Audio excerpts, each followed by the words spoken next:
नमस्कार, मी वसुंधरा काशीकर. तयारी 10वीची या कार्यक्रमात महाराष्ट्रातल्या आमच्या सगळ्या 10वीच्या विद्यार्थी मित्रमैत्रिणींचं मनापासून स्वागत. आज या कार्यक्रमाचा शेवटचा दिवस आहे. उद्यापासून तुमची परीक्षा सुरू होते. सगळ्यांची थोडंसं टेन्शन असणं तुमच्यावर स्वाभाविक आहे आणि म्हणूनच आज आम्ही तुमच्यासाठी घेऊन आलोय हा विशेष कार्यक्रम best of luck.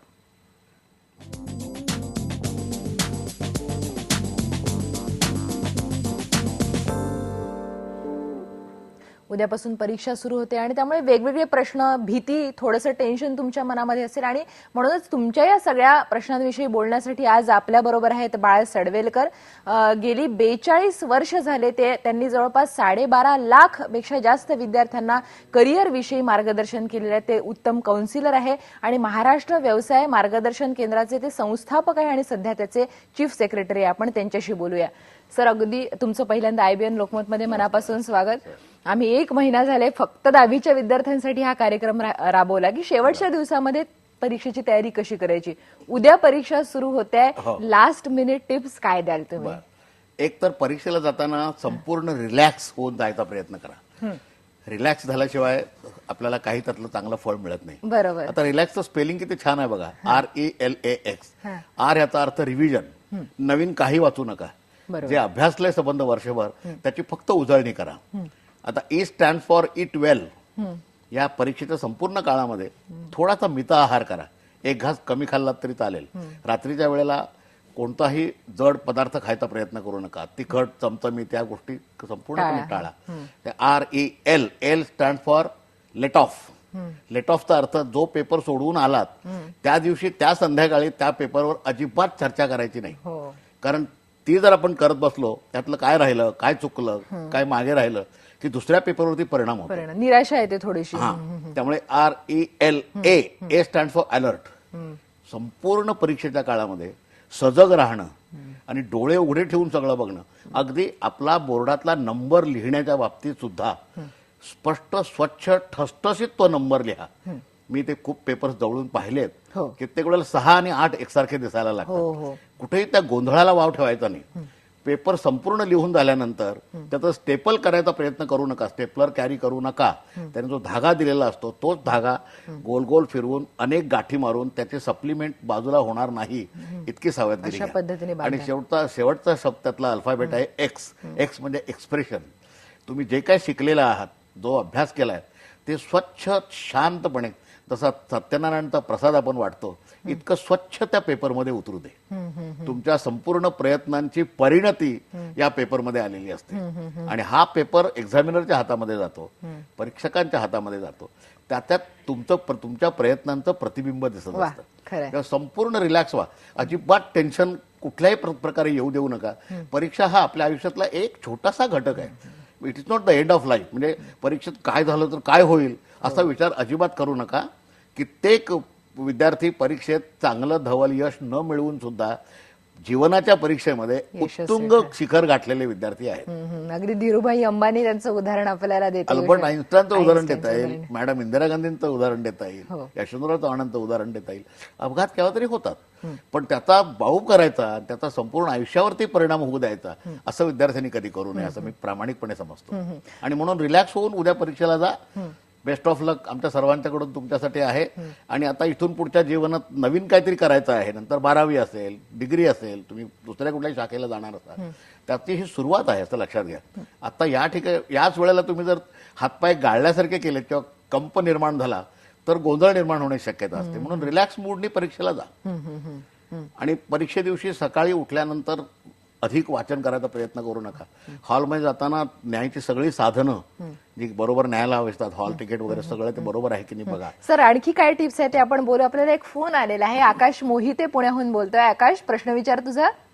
Hello sir, माझा असा प्रश्न होता की परीक्षेच्या आधी नक्की कोणत्या मुद्द्यांची रिव्हिजन करावी आणि आपल्या जनरल ज्ञानाचा भाषा विषयामध्ये कोणत्या प्रश्नासाठी उपयोग करता येईल?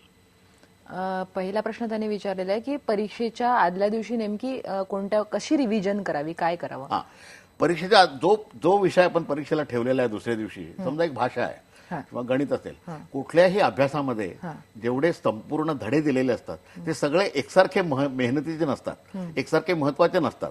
त्याचं ABC अनालिसिस आपण मागचे पेपर सोडवून सराव करून तो बघितलेला असतं. त्यातले ए असतात ते जास्त मार्क देणारे असतात, हो. बी असतात ते त्यापेक्षा थोडे मार्क देणारे असतात आणि सी असतात ते अदर चॅप्टर असं आपण गृहीत धरायचं. ए आणि बी वरती खूप कॉन्सन्ट्रेशन करा, त्याच्यातून जास्तीत जास्त मार्क म्हणजे ज्या धड्यांना जास्त मार्क्स असतील त्याच्यावर कॉन्सन्ट्रेट करायचं. सर आणखी एक फोन आलेला आहे आपल्याला. वैभव कदम नवी मुंबईहून बोलतोय. वैभव, प्रश्न विचार तुझा. नमस्कार मॅडम. नमस्कार. माझा प्रश्न असा आहे की पेपरच्या दिवशी आत्मविश्वास कसा वाढवावा? पेपरच्या दिवशी आत्मविश्वास कसा वाढवावा? एक काम करावं असं मला असं वाटतं विद्यार्थ्यांनी. हं. एक कोणतं तरी श्रद्धास्थान मनामध्ये ठेवा. हं. मग तो परमेश्वराचं एखादं प्रतिमा असेल किंवा आई असेल, एखादे शिक्षक असतील, त्या श्रद्धास्थानावरती आपला विश्वास पूर्ण ठेवायचा, त्याचं स्मरण करायचं. पेपरला जाताना त्या श्रद्धास्थानाला आम्ही जेव्हा आमच्या काळामध्ये परीक्षा दिल्या तेव्हा आईला नमस्कार करून परीक्षेला जात असू. हा एक उत्तम संस्कार आहे. तसंच करावं. परीक्षेच्या वेळेला सुद्धा थोडा वेळ गोंधळल्यासारखं वाटलं किंवा काय झालं तर त्या श्रद्धास्थानाचं स्मरण करावं. दुसरं काही करायची गरज पडत नाही. डोळे मिटा, एक दीर्घ श्वास घ्या, परत मनाला पटवा की मी या परीक्षेमध्ये उत्तम गुण मिळवणार आहे. डोळे उघडा आणि लिहायला सुरुवात करा.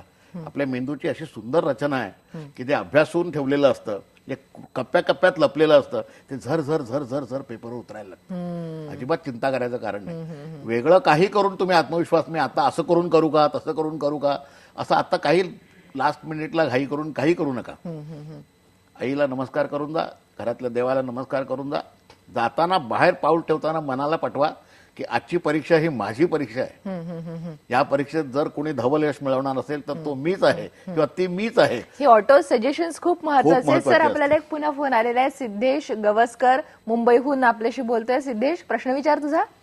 हॅलो, मला महत्वाच्या टिप्स पाहिजे. महत्वाच्या टिप्स पाहिजेत सिद्धेशला. सर तेच पुन्हा बोल सिद्धेश. मला परीक्षा येण्यापूर्वीच्या महत्वाच्या टिप्स पाहिजेत. जरा 10वीचं वर्ष नवीन, त्याच्यामुळे आम्ही घाबरलेलो आहोत. त्यासाठी महत्वाच्या टिप्स आम्हाला पाहिजे. घाबरलाय म्हणतोय तो. नाही, अगदी महत्वाच्या म्हणजे सिद्धेश, मी असं सांगेन की पेपर हातात पडल्यावर तो पूर्ण वाचून काढ. हो. त्याच्या वरच्या सूचना दिलेल्या आहेत, किती प्रश्न सोडवायचे आहेत, कुठे कुठे शॉर्ट नोट द्यायचे आहेत, कुठे विस्ताराने लिहायचं, ते सगळं नीट पहिलं वाचून काढ. वाचून काढल्यानंतर लगेच पहिला असा मनाला विश्वास वाटेल की अरे हा पेपर आपल्याला सोडवता येणं शक्य आहे. आणि त्यांनी प्रश्न विचारला की घाबरलो, तर तुम्ही आताच उत्तर दिलं की आपल्या श्रद्धास्थानाचं स्मरण करा. सर, पुन्हा एक फोन आलेला आहे. कीर्ती करडे पुण्याहून बोलते. कीर्ती, प्रश्न विचार तुझा. हॅलो, नमस्कार मॅडम. नमस्कार कीर्ती. हा, माझा असा प्रश्न होता की आपण परीक्षेला जाताना ताण मुक्त कसं राहायचं, आणि आपण जेव्हा परीक्षागृहात जातो तेव्हा आपल्याला एक मनात थोडीशी भीती असते की कसं होणार, काय होणार, आणि सतत वारंवार सगळे सजेशन देत असतात, तर त्याबद्दल काय करावं, म्हणजे ताणमुक्त कसं राहावं? टेन्शन खूप आहे मनामध्ये भीती असणं हे नैसर्गिक आहे. हो. त्याचं अजिबात अवास्तव स्वरूप त्याला येऊ द्यायचं कारण नाही. घरातून बाहेर पडण्यापूर्वी मी मगाशी सांगितलं तेच परत सांगतो की मनाला पूर्ण विश्वास द्या. स्वयंसूचना म्हणजे ऑटो सजेशनचा एक तो अर्थ आहे. स्वतःला परत परत पटवा की ही परीक्षा माझी आहे आणि ही परीक्षा मी उत्तम देणार आहे असं सांगा आणि त्या ठिकाणी परीक्षेला जा. आज ज्या दिवशी उद्या सकाळी परीक्षेला जेव्हा जाल तेव्हा सकाळी अभ्यासाला उठाल त्यावेळेला एक 2 गोष्टी आणखी अधिक करा. परीक्षेच्या अभ्यासाच्या जागी बसा, आपले दोन्ही हात मांडीवर ठेवा आणि 2-3 वेळा दीर्घ श्वसन करा आणि मनाला पुन्हा पुन्हा पटवा की I am going to go through a challenging time. मला एक आव्हानात्मक वेळातून जायचं आहे आणि ही माझ्या आयुष्यातली पहिली परीक्षा आहे आणि मी ही उत्तम देणार आहे. आणि मग डोळे बंद करा. अभ्यासातला कुठलाही चॅप्टर आठवायचा प्रयत्न करा. आठवणार नाही कधी कधी, पण आठवत नाही याचाच अर्थ असा की तो बरोबर त्या मेमरीच्या कप्प्यामध्ये जाऊन थांबलेला आहे. ते लक्षात घ्यायचं. दुसरं आणखी एक महत्वाची गोष्ट, आपली मेमरीतून आपल्याला जी इन्फॉर्मेशन मिळवायची असते ती 3 पद्धतीने मिळवता येते. एक लिंक पद्धत म्हणून असते, एक पेगिंग असते आणि नेमोनॅक नावाची पद्धत असते. आता नेमोनॅक नावाच्या पद्धतीमध्ये काय असतं की आता आपल्याला एखाद्या गोष्ट लक्षात ठेवायची असते. समजा इतिहासातला भाग लक्षात ठेवायचा आहे, तर मोगलकालीन सम्राट कोण होते, भाजसाब असा शब्द लक्षात ठेवायचा. BHAPSAB म्हणजे बाबर, हुमायून, शहाजहान सगळे डोळ्यासमोर येतात. सर, खूप छान ही पद्धत तुम्ही सांगितली. आपण अजून बोलूया. अश्विन गुळसकर आपल्यासोबत आहे अहमदनगरहून. अश्विन, प्रश्न विचार तुझा. हॅलो, शुभ प्रभात मॅडम. शुभ प्रभात अश्विन, प्रश्न माझा विचार. प्रश्न असा होता की जास्त मार्क मिळवण्याच्या दृष्टीने पेपरमध्ये कोणती काळजी घ्यावी? पेपरमध्ये कुठली काळजी घ्यावी जास्तीत जास्त मार्क्स मिळवायच्या दृष्टीने? तो जो पेपर आपल्या समोर जो असेल, कुठल्याही विषयाचा पेपर असो, आपण जसं अभ्यासामध्ये आपण एबीसी अनालिसिस केलं, तर पेपरमध्ये एबीसी अनालिसिस, आणि आता एवढ्या दिवसात सराव पेपर म्हणून काही पेपर त्याने सोडवलेच असणार, त्यामुळे त्याला नक्की कळलेलं आहे की महत्वाचे प्रश्न कुठले, त्याच्यापेक्षा कमी म्हणजे अति महत्वाचे आणि बाकीचे आजूबाजूला येणारे असे जे अधिक मार्क देणारे असतात, ते त्या मार्कांचा आपला अभ्यास चांगला झालेला असतो, त्याची उत्तरं पहिल्यांदा लिहून काढायची.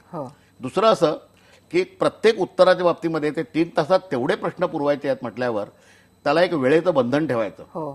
खूप आवडला म्हणून निबंध भरमसाठ लिहित करायचं नाही, टेम्पटेशन टाळता आलं पाहिजे. आणि त्यातूनही परत एक महत्वाची गोष्ट अशी की पुढे पुढे पुढे लिहित जेव्हा जाऊ तेव्हा मध्ये मध्ये आपल्या घड्याळाकडे बघून मी जो टाइम ठेवलाय त्याप्रमाणे माझे 2 प्रश्न लिहून झाले का, 3 लिहून झाले का, तर असं थोडा फॉलो आपण स्वतःच ठेवायचा. सर आणखी बोलू याच्यावर. हर्षवर्धन काळे आपल्यासोबत आहे ठाण्याहून. हर्षवर्धन, प्रश्न विचार तुझा. मॅडम, परीक्षेच्या अगोदर कोणता अभ्यास करावा आणि कशा प्रकारे करावा आदल्या दिवशी परीक्षेच्या? पुन्हा तोच प्रश्न आलेला आहे की दुसऱ्या दिवशी पेपर आहे तर आदल्या दिवशी कशा पद्धतीने अभ्यास. आता उद्या भाषेचा पेपर आहे सर यांचा सगळ्यांचा, तर काय आता त्यांनी करायला आता पाहिजे? बघा, भाषेमध्ये आपण आता तुम्ही जो भाषेचा जेव्हा तो विषय घेतला असेल त्या शिक्षकांनी तुम्हाला भाषेच्या बाबतीमधल्या टिप्स दिलेल्याच असणार आहेत. पण आता त्यातल्या आपण टेक्स्टबुककडे बघूया. आपण टेक्स्टबुकमध्ये जे महत्वाचे धडे आहेत त्यातल्या ज्या उत्तरातून आपल्याला अधिकाधिक मार्क मिळू शकणार आहेत ते पहिल्यांदा वाचा.